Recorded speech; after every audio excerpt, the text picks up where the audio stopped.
Welcome to On Par with Maury Povich. If you've ever been doubted, if you've ever been told you weren't good enough, you've been fired, well, this one is for you. Barbara Corcoran turned $1,000 into a real estate empire and then turned rejection into rocket fuel. She's bold, she's brilliant. She's not afraid to call a bad pitch when she sees one, and today the shark steps out and joins us live. Happy to be here, Maury. On the On Par with Maury Great Povich introduction. podcast. You like that one, Yeah, huh? I like it. Okay. All right. You know how to spot a winner, obviously, because since 2009, Shark Tank has been better because of you. Thank you for that. Okay. Now, people still think you're in the real estate business. They still do, and it's been 25 years, but I still do real estate. You do? Of course I do. I love to buy real estate. I stay away from stocks. My whole investment is in real estate. So you still buying properties? Very much so, yeah. What about today with all the interest rates and stuff like that? Honestly, today's the very best time because everybody's afraid. Everybody's sitting on the sidelines. I'm getting calls back from deals I tried to make 6 months ago that are reconsidering and calling me back and saying, okay, we'll do the deal. It's a great time to buy real estate. So are you buying commercial or are you buying residential? What do you buy? I really like residential because it's honestly the only thing I know. I buy small apartment buildings where I can raise the rent. I remortgage them as time goes on and take a lot of cash out. Why would you remortgage when interest rates are this high? I wouldn't do it right now. That's really pot luck when your mortgage expires. But by remortgaging a property, you're able to take tax-free money out of the property without having to sell it. And I don't think I've ever sold a property. I just like to buy them and hold them. So you must own a lot. I own a lot. Well, not enough, honestly. Really? Yeah. You're still making deals. Well, deals for myself, and Right. I'm not as good as I was making deals for my brokers. I was better behind the scenes than I am on the front side. Don't admit that. No, I don't want anybody to hear that. Thank you for that. That was stupid, right? Okay. There's so much I want to talk to you about, but I want to go back to the beginning. Mm-hmm. You're one of 10? 10 children, yeah. They're not my children. I was one of 10. One of 10. Yeah. Give me the range in age from what to what. We were exactly a year and a half apart, so we were exactly within 15 years. 15 years of Yeah. each other. My mother and father were very busy on the living room sofa. They were listening to the Pope's mandate that you should practice rhythm, and they were exact on the rhythm. And you were where, in the middle? Second.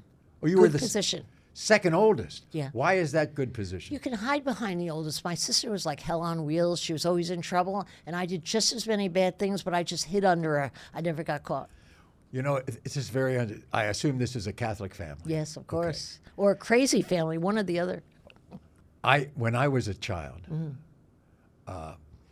a Jewish family, it's always the parents. It's all vertical. The parents knew everything. That everything happened when the parents spoke. Everybody, the parents told you what to do. The parents told you this, whether it be me or my brother or my sister. It all came from the parents. But the question is, did you pay attention to it? Well, that's another story. Oh. But my friends were Catholic. Oh. And this is why I loved them, because the parents checked out. The oldest took care of the next. Oh, The yes. next took care of the next. Yes. The next took care of the next. It is that And way. instead of the parents hovering over you, Yeah. it was a brother or a sister. It was chaos, though. It was. It was, yeah. At least you had an organized family. You had a pecking order. But was that good or bad for you that gave you a that bit you all more- took care of each other? It was good because it made you responsible at a very young age. It made you feel like you were capable. Everyone in my family grew up. They have their own businesses except for one. They've all been successful. And I really credit my mom and dad delegating to our sense of responsibility. Moving on, where'd you get the $1,000? Oh, from a hot guy. You're kidding. I was waitressing. I think it was my 21st or 22nd job. Yeah, I was going to ask you about that too. Always worked. Why were you? Was it because you were fired or you were bored? No, I was working for the money. I needed the money for college. I needed the money to help the family. 22 jobs? I had 22 jobs or 23 by the time I was 22, definitely. But that was the most important job because I was a diner waitress, and lucky for me, I was there one night when Ramon Simone walked in a jet black hair, dark sunglasses. He had a real suit on. I had never seen a man in a suit. And I looked at him. I knew I'd be losing my virginity within the month. I just knew it. And I did, by the way. But when I took him home to meet my family, my parents, they hated him on contact. They just hated him.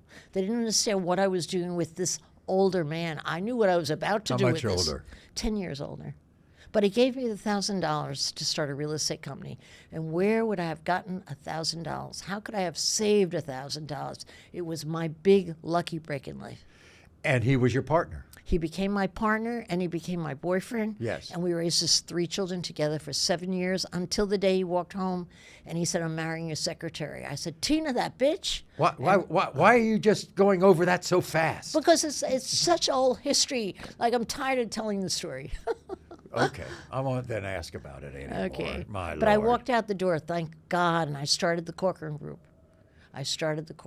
Thank God. On your own. Yes. You kind of split it up, didn't you? We split it up initially we took the old business and divided it up by salespeople. And my half of the kids, or the children, my salespeople, I thought of them as my kids, the 7 of them became the beginning of the Corcoran Group.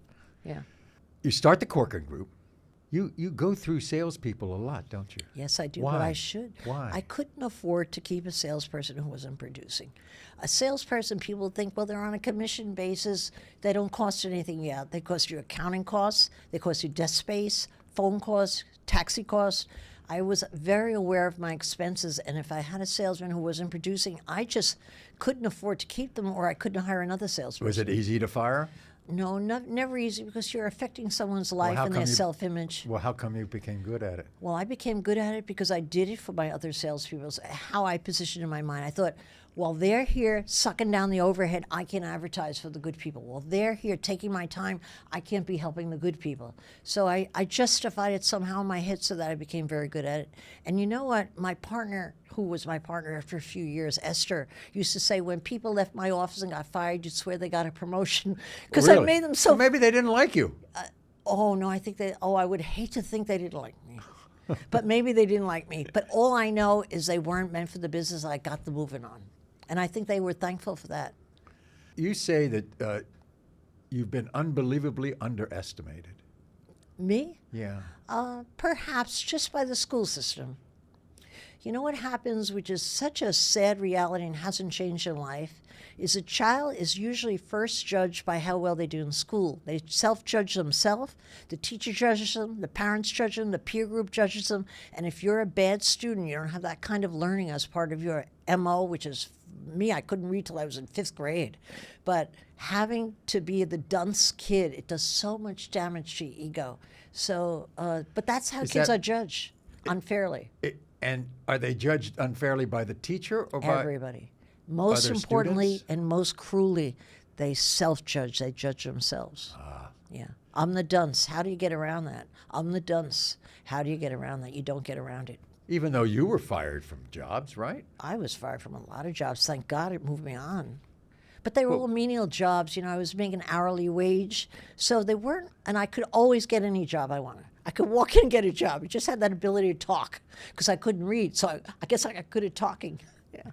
You are. Yeah. I'm talking too much, in fact. No, not at all. I can hear myself. No, that's good. So you sell the business in 2001. You were right. I mean, you were like one of the biggest companies ever. I was the biggest. The reason I sold that company is because I was working one night doing stats with my partner as who owns which market share, where, which firm. We kept careful detail of everything. And then I realized when I said, Esther, we did it. We're number one. We're number one. And we danced around and she says, now what? I said, let's sell the place. And that's what we sold it within the month. Had people been looking to buy you before? No, not really. Well, there was one buyer, a Merrill Lynch company, when they were really big. They offered to buy my firm for $100,000. 4 years before I actually sold it, $100,000. Wait a second. I know what you sold it for. What? $60 million. $66 million. Oh, excuse me. Thank God they changed their mind. I was ready to go. It was a bad time. I desperately needed the money. I didn't know how I was going to stay in business. And I thought, I'll never get an offer like this again. And I was right. I never got that offer. But I got an offer 4 years hence of $66 million. Thank God I didn't sell it. Thank God. A lot of money, 2001. Yeah, big difference. Yeah, it was a lot of money. But I spend a lot. Really? I sure do. Yeah. You don't spend much on wine. Well, no, I find that I could be just as happy with a $12 bottle if I'm careful as a $50 bottle. I So don't does wanna that mean you know about wine, so therefore you know a good $12 bottle of wine? No, I will just somehow in my travels wind up drinking a cheap wine, and I always take a picture of the label and I order a case. I think I've spent as much as $16 on a good red, well, not a good red wine, but a red wine. But after that, I think, how good could it really be? I don't want to learn how good it could be. Did Shark Tank come to you, or did you go to Shark Tank? Yeah, I got a call out of the They blue. called you. They called me. I was working at the Today Show on Friday mornings. Oh, you were. That's right. That's you were on the my Today Show for entree years. to the TV business, yeah. And then I accepted it right away. I didn't read the contract. I mailed it right back, Federal Express, which was what we used then. And they called me 2 days before I was going to LA and say, I'm sorry, we've changed our mind. I thought I had the deal. I'm a deal maker. I thought I had the deal. I signed right away. They said, we didn't sign it. And I said, that's right, you didn't. So I suggested to Mark Burnett, who was a famous producer who I didn't know was famous at the time by text, that I invite both women out to compete for the spot, because every time I had a rejection in my life, it was actually a success. I turned every rejection. And I said, I consider you, Mr. Burnett, my lucky charm. I'll come out there and I'll compete. What's fair is fair. And what's fair, I got the spot. Yeah. And That's so- all that counts in the And end. the originals were you. I'm not going to tell you who the originals were. You probably wouldn't know the lady anyway, but I would never do that to someone. It would be, Okay. who wants to be labeled a loser? All right. I'm good at it, but not everybody is. Okay. And your original castmates were? We're all the same castmates. Mark wasn't there Mark at was- first. was we had there. a different Mark. Oh, no, we had a different Kevin. We have Kevin O'Leary, who's Mr. Wonderful, proclaimed. We had Damon, we had Robert, and we had Lori wasn't there yet, and Mark wasn't there. They came later. Yeah. Mark was such an improvement in that show. When Mark walked in with the fame he had, What with does the he billions have that you're impressed with? Oh, you know why? What you see is what you get. There's not a phony bone in that man's body. He's like as regular as a butcher on the corner. Everything he says he means. He never says Cuban. anything extra. What? Mark Cuban. Mark Cuban. Oh, you'd fall in love with him. Every woman in America's in love with him, and every guy wants to be him, and I'm one of those girls. I would marry him tomorrow, but his wife said definitely not.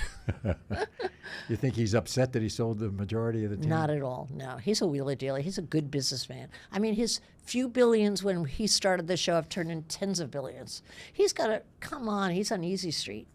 Definitely. So, what was the first business that you invested in on Shark Tank that made any kind of money?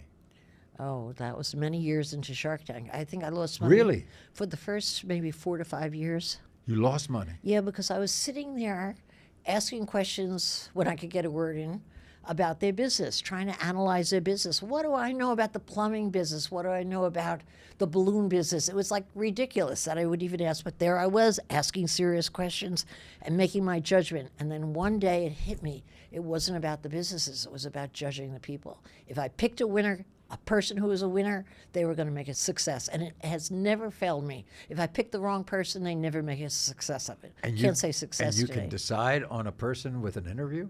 You can, but you have to realize you have an hour and a half to do that Oh, assessment. that's right. Everybody realizes it's broken. It's just pushed down to like 8 or Yeah. 10 minutes. You see like that at home, but we have a lot of time to ask all we want. And you can tell about somebody in an hour and a half. Do you know, the reason I did very well in the real estate business was not because I ever understood real estate truly. I now know it, but I didn't know it then. The reason I did well in real estate is I was extremely accurate in sizing someone up and hiring someone.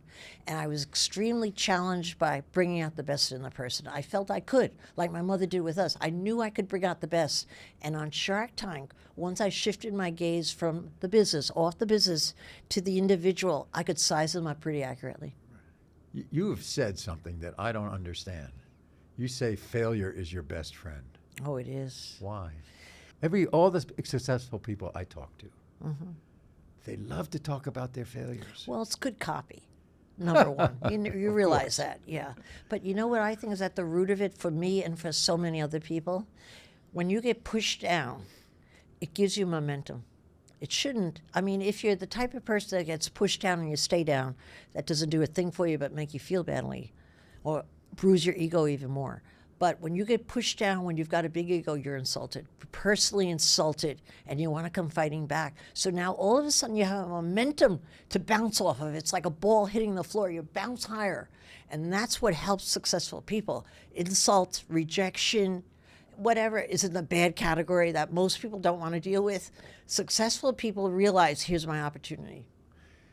I grew up just absolutely fearing failure, fearing it. I think that's normal, maybe. Okay. So, especially in the television business. Oh, terrible business. Scared to death to be fired, right? Terrible to go into. You're nuts. So now Yeah. I've figured it out what you're really scared about. What are you afraid of, really? The feeling you will have when it happens. Because of what? About yourself or your neighbors, your parents, Yourself, your parents, your Publicness. self, you know, your feelings about yourself. But I felt that it wasn't the slip, the pink Yes. slip. It was how you would feel when you got it. And once I felt that and realized, hey, everything still works. You probably realize, Maury, as I did along the way, that nobody's watching and nobody gives a damn. And once you realize that, it's such a free thing. Then all it is about a struggle with yourself. The rest of the people don't really count. Yeah, I mean, I just sat down and watched television from a couch for a couple of months and said, I think I'm as good as those people. Well, a lot of people wouldn't think that way. No? No, most people would justify the boss's image of yourself who just fired you. Most people, truly. Okay. Can you remember the first business on Shark Tank that you invested in that was a hit? A big hit or just a hit? Well, what's a big hit and what's a hit? Big hit is when you make over $1 million, in my book. Okay, that's good. That would be Cousin's Maine Lobster. Two kids who had a business. Well, they weren't kids. They looked like kids to me. I remember thinking, do they shave yet? You know. But there they were, two kids in California standing there saying they opened a lobster truck and they were making so many dollars a month. What I failed to ask them is how many months. They had been in business 1 month. But the number for the 1 month was so good, I thought this could be a franchise at those numbers. And I bought into them. I paid $50,000 for a third of their business. And I've made millions of dollars on them because they're phenomenal. Sabin and Jim are fabulous entrepreneurs that would succeed at any business. But they happen to be in the lobster business. I have a personal story about lobster. I bet you do. So I have a daughter. Yeah. She's terrific. I have two daughters. They're both terrific. This particular daughter is a graduate of the Harvard Law School. Wow. But she hated working in that all-male environment I don't blame of her. high-profile law firms in New York, right? A lot of arrogance. She and her husband go to Maine because my father was in Maine. He's grew up in Maine. Great place And they to grow up. realized that there are no good lobsters in Brooklyn. Wow. So they go to Maine. They start truckloading lobsters down to Brooklyn. Wow. They open the Red Hook Lobster Pound. You're kidding. They have trucks. They have now catering. Wow. This place is now 17 years old, which is a big hit in Brooklyn. And by the way, they have a venue at the U.S. Tennis Open, all because of lobsters and the fact that they didn't have any in Brooklyn. But you know what? Your daughter was so smart because probably inadvertently she was answering for herself the most important question in a business: will enough people buy it? And she knew there was a shortage in Brooklyn and brought the lobsters to Brooklyn. That was her key decision that put her in the right atmosphere to be a big success. So my Harvard Law School daughter ends for up a her. lobster woman. And happier by Much the way. happier. Yeah. Much happier. And I bet the Harvard classmates come by and envy her. Probably so. for Yeah, of sure. course. Meanwhile, they're putting their suits on and going to the financial job every day. Exactly. That's a great story. You like that? A great. Well, you should it's all interview- because you talked about lobster. You should interview her here. So many people could learn from She that. would outtalk me. Oh, that's nothing wrong with that. Yeah, it would She be funny talks much, actually. and she talks more, and she talks right in your face. She'll talk No, to I you. put my money on you. Oh, okay. Yeah, fine. for sure. All right. All right. No, have her in here. People could really learn from those stories and lessons. Really. You know, it's very interesting that you say that because You know, you study and grow up in one culture, and then you say goodbye. And it's so valued, that culture, and it's such a crock of shit really out there. And meanwhile, she's a great marketer, and I'm sure that became because of her schooling and what she felt. I'm not so sure. I think marketers have an instinct they're born with and they nurture it. And I don't think a business school does anything but temper it down. Honestly, that's my own opinion. Okay, so we talked about your first big success. What's the most money you invested that you lost? Oh, God, which one you want to hear about? Well, pick a couple. I invested in probably the wrong product, one the wrong entrepreneur, but I had both. They were both wrong. I invested in a panty company where you could have an accident in your pants and the charcoal in the liner eliminated the odor. I thought, boy, that's, I'm going to need that in 5 years. I'm going to get that. I'll get them wholesale. That was a loser. I invested in the woman who claimed that her lipstick made you lose weight. She had certification. I thought, well, everybody's going to buy her lipstick if it makes you lose weight. She was a heavy-set woman. That was a loser. I invested in the dentist in the white coat who said that his toothpaste made your cavities go away. I thought it was unbelievable, but he explained it to us. Well, that's a good business. But I was wrong every time. Do your Shark Tank mates get on you when you come up with a bad investment? No, they get on me no matter what. I'm like their sister on the set that they know I can take it, and they make fun of me all day long, for sure. Yeah, no, I like it. That's like kidding around with my four brothers, back at the kitchen table. That's what it feels like. All right, so I have some businesses that I went into. You're not going to sell them to me because I'm not buying. No, Okay. I just want you to know whether you think they panned out well or not. Okay? You have an ending to each one? You know the answer? Oh, absolutely. Are you going to take a lie detector test for me? Oh, yeah. No, Okay. I'm very truthful when it comes to my business. Okay. All right? I went into the clothing business. Good or bad? Well, it's great because it works. People sell clothing all the time, but it's so competitive.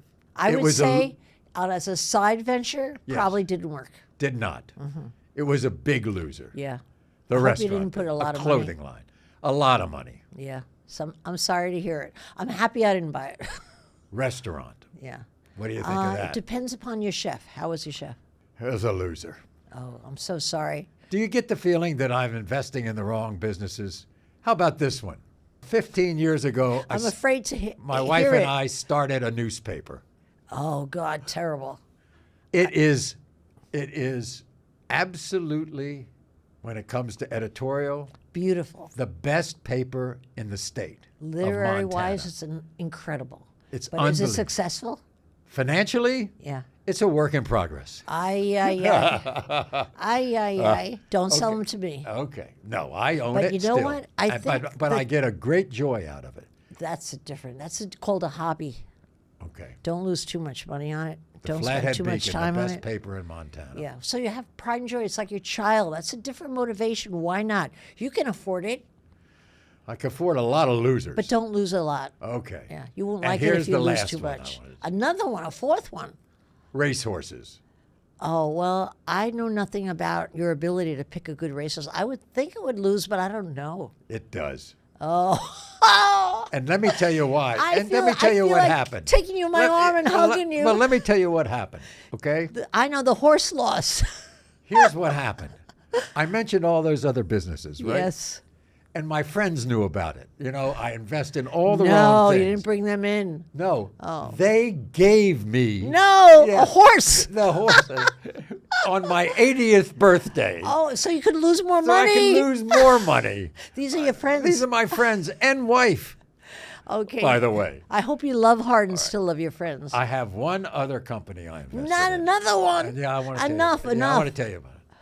I'm going to I tell you a bad invested in it. ending. You have an MO, a bad ending, I'm sure. I happened to invest in this a long, long time ago. It's a promotion production company. Now you're talking. Probably good if you got a good guy. Still there. Great. Yeah. does You're probably great. not making a lot of money, but steady money over time. Right? Over years. Yeah. Let me tell you what happened.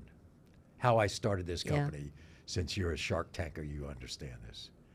I'm doing my talk show for the first year of my life in 1991. Mm-hmm. And you have topical promotions every day. What's on the next day? 30-second spots on the on television. The studio who had my show had outsourced the promotion to a company in Los Angeles when the show was in New York. And they would satellite the stuff every day. And I go, You mean the merchandise itself? no, the promotion of the, the copy topical and all. promotion of Yes. for the show. Well, And that I should said, be easy by fax. yeah, you probably could in do those it all, days, but they're not in New York. They don't see that. They're not there. They don't have a feeling for the Yes, show. yes, Okay. right. So I said to them after the first year, I'm not doing this. I'm not. Wow. I'm not going to do this show Confident. anymore. I'm going to set up my own promotion company, and I'm going to do the promotions for the show. I'm going to set up my own company. I'm going to do promotions for other shows, and I will. You want me to do the Maury Povich show? I'm doing the promotion. You probably did that on the back of your great success, Correct. or they would have told you to take it a walk. Exactly. Yeah.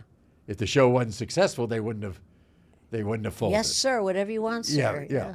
And that was 31 years ago. Good for you. You deserve that success. That's the only business I was in Yeah, but you that know worked what? out. What else went into that? You know which why? Because it's my business. Yes, you knew it. Boy, how important that is, that you know your business. But also you had the confidence to speak up for yourself. That's a big part of it too, you know. Is that what happened with you? When Speaking up for I yourself? learned to speak up for myself. I always do. It's very hard on Shark Tank, me speaking up. Honestly, even to this day, I have a Too many smaller guys? voice. Too many they guys? mow right over me. I just generally have to stop and say, would you shut the up? And they shut up, and then I get a word in. Yeah, it's very hard. I mean, I'm happy to, but it takes a lot of energy. Yeah. Do you like writing Shark Tales? I loved it because I felt nobody would ever read it, and yet it became a good seller. Are you kidding? It's Yeah. a big seller, right? Yeah. I mean, heck, got I was afraid writing it with my third grade education that it was going to be like too elementary, but people responded to the elementary part of it. Yeah. Right. What's this doggy? That doggy has long passed away. He needed a bath. Why I didn't bathe him, I'll never know. I'll never forgive myself. You didn't bathe the Max. dog? No, I didn't bathe him. I didn't know he was going to be in the shot. He was hanging out. He was a good poser. They liked him. All right. You grew up in New York, grew up in the New York New area. Jersey, Yeah, right but- across the, But you've right lived across in New the York river. forever, right? Since I was 23, I moved in, never moved out. Okay. Yeah, you fall in love, it either gets you, or you escape. One or the other. Your best slice of pizza where?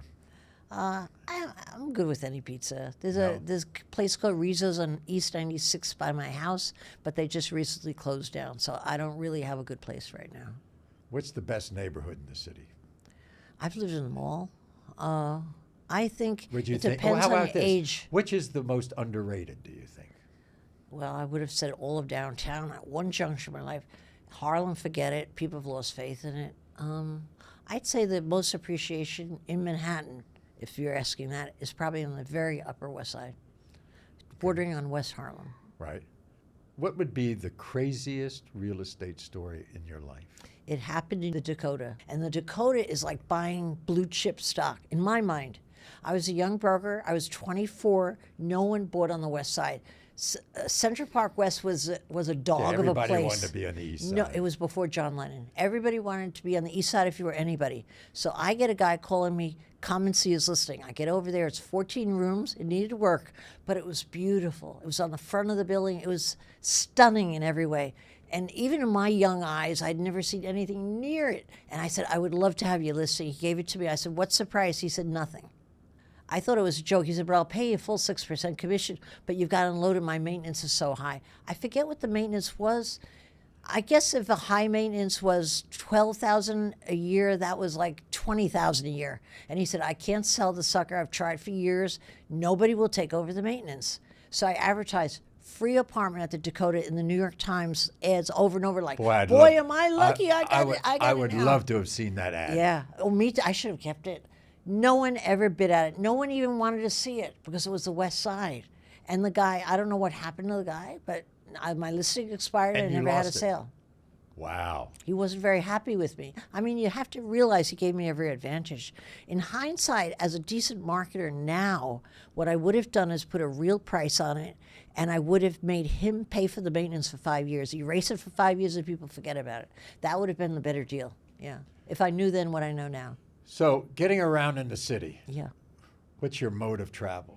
Usually taxis because they're very available where I live. And I love You don't saying do Uber or that stuff? I do Uber if I can find a taxi, but then they're long in coming. I find they run like. Do you know what? I like going to the street corner. I know this sounds silly, but I like going to the street corner and saying, taxi. Yeah, I do I it. feel cool. I feel New York cool. I like that feeling. You know, my wife likes it so much that we Yeah? have a golden retriever she named Taxi. Really? Yes. But That's every the time name she of the shouts dog. taxi, a car stops. Well, that's it. And she's in Central Park all the time. Oh, my And so she God. hears taxis all the time. Oh, taxi, my gosh. taxi. She What a thinks- great name for a New York dog. I know. Is he yellow? He's actually kind of brownish, orange brown, because he's a Western version of Good. of I a would get him a golden. little cap and put that name on his head. But guess what? Has a black and white collar. Does he really? Yeah, taxi collar. It was great. All right. So, when do Taxi. you feel at the most peace in your life? Rarely. Rarely? I'm always thinking about what I'm going to do next. It's where I get my joy from. What's around the corner? My curiosity. What can I do? How can I Do you multiply? mean, wait a second. You can't say at the end of the day, wow, this has been a great day. Good night. I have that thought always, but then I have it for about 3 seconds because I hit the mattress and I'm out. Boom. Like that. You sleep well. No. I sleep well for an hour and I wake up every 2-3 hours. I'm just one of those. I've always been. My mother was that way. It's like a curse in my family, really. But I add up the hours. Yeah. And it winds up like 5-6 hours enough for me. So I can run. give me a round off time you go to bed. Usually 11. Because what's the rush if I'm only going to go to bed for an hour? No big rush to get there. All right, so we've got this thing called the 19th hole, where you get a chance to ask me a couple of questions. Good. Oh, boy. The first is because I'm genuinely curious. I've always pictured myself in a cool building like the Dakota. How does it feel to live there? Does it make you feel famous just because you're there? What's good and bad about it? Spill the dirt. We have no listings there. Okay. You won't It's heard anything. old. Well, It's that's old. great. Is that good or bad? I would think it would be wonderful. It's It's vintage, not old. just old. It's vintage. It's old. It was the first big building built on the west side, I know. Must be. It was- How old is it? You know why it's called the Dakota? I do know. It's a famous story. Why don't you tell your audience? I bet they don't know.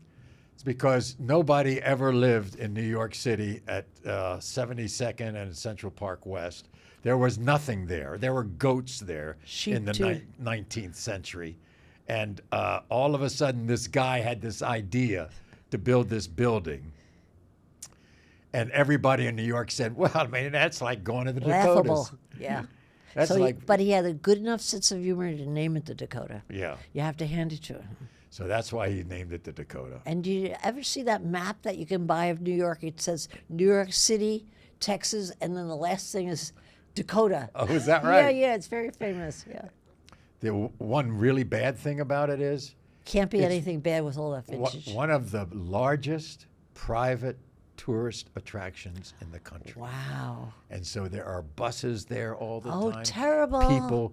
People are standing Terrible. in front because they want to be where John Lennon got shot. Oh, and such a sad memory, Yeah. too. They And want to see the very spot. Right. And so Oh, it's so sad. that's the worst part about it. However, when John Lennon got that publicity, I remember being still a young broker at the time, a few years' experience under my belt, realizing that the prices in the Dakota shot up. And that was the first time I realized any publicity is good publicity because the prices shot up before my eyes and I thought it would taint the whole building, that there was this famous death. Yeah. Not at all, went quite the opposite. But we had great neighbors. Yeah. Roberta Flack was one Oh, of you our had neighbors. everybody famous there. Come on, It you're was there. great. Come on, you're the most famous. No. Just say I'm the most famous No, person. no. And Yoko, of course. Now watch. Do you ever see her? I used to see her all the time in the elevator, and we were invited same to her elevator place. bank? We're in the same bank, Wow, how cool. That's a bonus. and I saw Sean grow up. Oh, you did? Yeah, and it was great. I mean, and she was just marvelous, just the nicest person. And Now now, most- unfortunately, she's upstate because she's not. Yeah, feeling she's not well. there anymore. I know. I read about that. You know, it's interesting. If I was at the Dakota, I wouldn't have memories of being entertained and having a good time at different restaurants. All my best memories would be at the Dakota. Like, why leave there, Yeah. right? Yeah. What else That's could like you really Stephen want? Birmingham's book, Life Yeah. at the Dakota. Oh, I don't even know that book. Oh, yeah, it's a great book. Is it a tale of what he did there? Yeah, it's a tale Oh. of the history of the Dakota. Wow, then I don't even have to ask you any questions. It's a bad question. Stephen Yeah. Birmingham wrote that book. Yeah. Okay. Anything else? Of course, I have a lot of questions, but boy. I know I only get 3. The second question I have is, why the hell would you come back to work?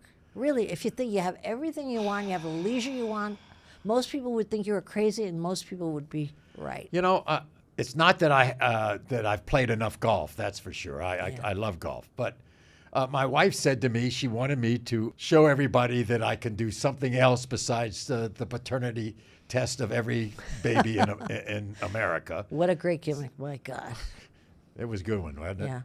And then all of my journalistic career, I did for 30 years before the talk show, and so therefore, I'm relying on my experience and other things. The fact that I did interview shows all over the world, and that I fancy myself as a pretty good storyteller, and so why not do it? Because this is modern media right here. Yes, it is very much. So that's it.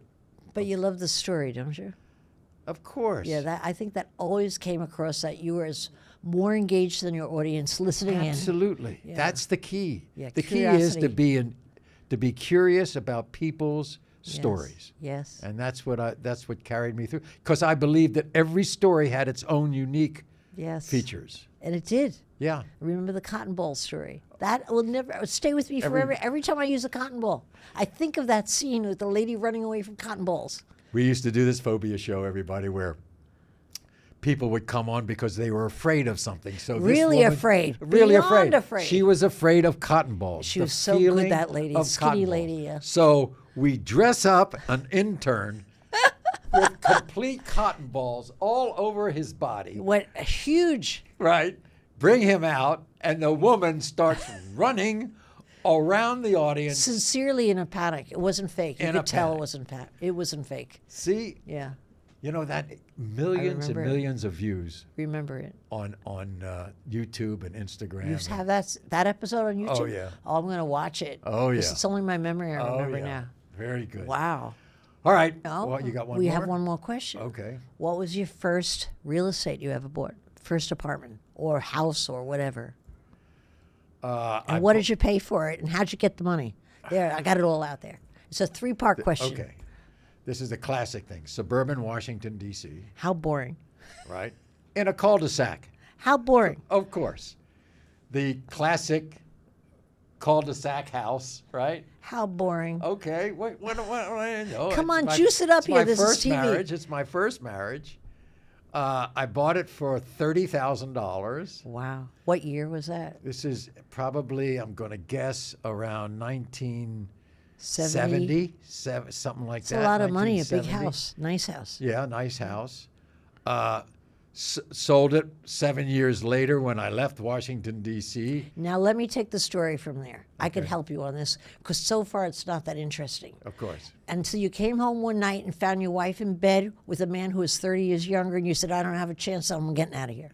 What did you dream this up? Yeah, I just dreamt it up now. yeah, So it well, makes for a better that story. wasn't the case. I moved to Chicago to work. Boring again. Yeah, okay. And guess what I sold it for? Maybe $31,000. You're kidding. That's about In right. the 70s, values were going up so fast. I'm Maybe it surprised. was 35, but it Really? wasn't. Well, 5. We bought didn't you a have lot any of stuff. money, really. I mean, we didn't have any money. Yeah, of course. I didn't have any money for years. I didn't have any money till I married my wife. You know and what? it was my wife's money. Really? Of And you course. didn't feel self-conscious about that at all, because most men would. I mean, look, I was so broke when I married my wife and my kids, and I was the support of my kids when they were in college. She had to put them through college for a couple of years. Yeah. Because I didn't have the money. That's how great she was. Definitely. All right. Definitely. That's it. On par with Maury Povich. That's it? I thought it was an hour show. We've been talking 15, 20 minutes. I got a great sense of time. 50 minutes. No, 15 or 20 minutes. We've been here 50 minutes. Well, it was exciting until that last story about your house. You didn't have to ask me about it. Well, you wanted to talk about it because you were ashamed. I never made money in my life on real estate, okay? Why didn't you start with that? I could have The ridiculed only you. chance I have to make money in real estate is at the Dakota. And the problem God. is, I won't be around to see it. But your kids will happily spend the money. Happily. Oh boy! Follow us on Instagram at OnParPod And get him fast. He might not be around so for long. exclusive behind-the-scene moments with people like Barbara Corcoran. All right? Okay, and see all the full episodes on YouTube and any place you can find. Cotton Bowl, I'm going to look for right away. You got it. Yeah. You're the best. I think you're Thanks right. so much. I think you're right. All right, Barbara. Bye. Bye. If you've had as much fun as I did, make sure you subscribe to On Par with Maury Povich on YouTube and tap that little bell so you don't miss a thing. And if you like to listen on the go, we're on Apple, Spotify, everywhere you get your podcast. Hit that follow button. I'll be back with more before you know it. On Par with me, Maury Povich, is brought to you by Mopo Productions, A Better Life Media, and Radley Studios, with executive producers, me, Maury Povich, Holly J. Mirabella, and Christian Thompson. Supervising producer Mike Bornasian, and directed by Mark Leibowitz. You look like you're in pain getting your makeup done. What's with the pain look? I hate it. I just hate it. Typical And I guy. hate these people because they've been with me for 30 years. Really? Jesus. Just when they thought they were retiring, you call them all back. Terrible. Here's your tea. No wonder they're not happy. Must be exciting the day you call them all back. Call them up. Guess what? Yeah, Guess what I'm doing? yeah, Are exactly. you available? Exactly. I I say, Yeah. I thought I was rid of you. Now They you're thought they back. were rid of you. I'm good, so I Yeah. got it. But I didn't check 20. You know what I'm saying? So they were like, get her out of here. That would be funny to have gotten their reactions as you made each call. Right? We're back. That's what they said. We're back. Great memories from that show, huh? Oh, yeah. You know what saves us more than anything? I think it was cotton balls. Some lady was going Oh, wow. nuts over You knew about that one, yeah. She ran all the way Wow. around. Twice she ran around. Wow, you Yeah. remember that Well, clip. I wasn't sure if it was cotton balls It was or cotton balls. Q-tips or something Cotton like balls. that. Yeah. Barbara, that red looks amazing on the camera. Are you okay? Are you comfortable with where the mic is like that? You're good? Yeah, I think so. Yeah, yeah. If not, you'll move it, right? Let's get this going. We got a hard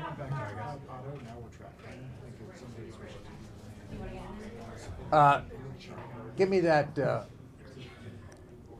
raise that a little bit, the prompter. I can't see it. You can't see the front. Just raise it a little bit. There you go. That's okay. More. Just get shorter. That's all you have to can't do. see- I can't see the Top start of it. lines. Okay, okay, that's it. Okay, now I got it. Yeah, You just dropped it again. Yeah. that's good. Why don't you hold it up for him? God, what a particular guy you want to read your monitor? What's with you? I used the monitor to introduce you, and then guess what? After that, You I don't look even- anymore. But I'm going to look. What do I say? Yeah. How much fun? Was it really an hour? Yes. Wow, you usually have a great sense of time. I lost it. You did. Look Yeah. at this. Wow. Which Started at means- 10 o'clock. Wow, right there. I could have actually kept track of myself and you. Ooh, 50 minutes. Ooh, that's a lot. It's good. I hope we had enough stuff to keep people happy. Are you kidding? You need a lot for 50 minutes. You're I a think, pro to hold. with this. And you get the notoriety, you know? Yeah, That's I what- understand. That's what counts.